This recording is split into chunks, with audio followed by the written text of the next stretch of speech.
2024 के लोकसभा चुनाव के लिहाज से कर्नाटक का विधानसभा चुनाव बेहद ही अहम है, क्योंकि पहले यहां पर बीजेपी राष्ट्रीय मुद्दों पर वोट मांग रही थी, लेकिन जैसे ही कांग्रेस ने अपने घोषणा पत्र में बजरंग दल और पीएफआई जैसे संगठनों पर बैन लगाने की बात कही, वैसे ही बीजेपी से लेकर बजरंग दल और विश्व हिंदू परिषद ने कर्नाटक चुनाव की दिशा बदलने के लिए कांग्रेस को इस मुद्दे पर बुरी तरह घेर लिया।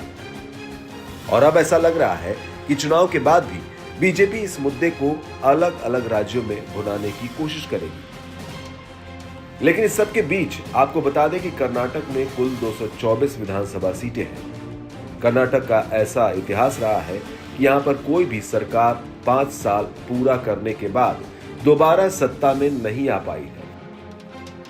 ऐसे में यह न सिर्फ बीजेपी के लिए एक अग्नि परीक्षा होगी, बल्कि हाशिए पर पड़ी कांग्रेस के लिए भी एक बड़ी चुनौती है कि वो कर्नाटक की सत्ता पर दोबारा काबिज हो।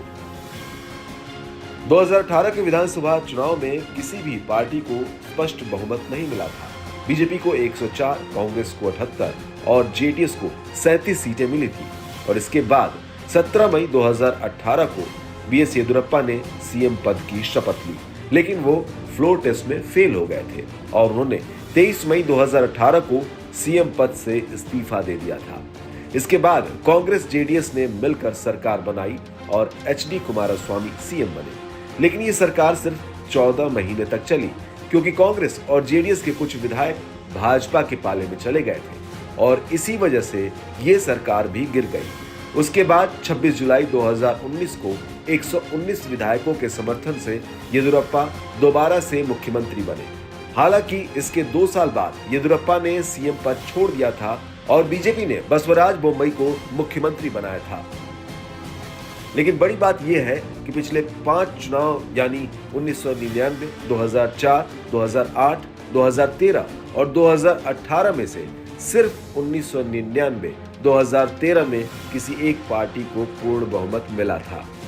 कर्नाटक का इतिहास रहा है कि यहाँ पर पिछले 38 सालों में सत्ता हर चुनाव में बदल जाती है और 1985 में सिर्फ जनता पार्टी की ऐसी सरकार थी जिसने सरकार में रहते विधानसभा चुनाव जीता था।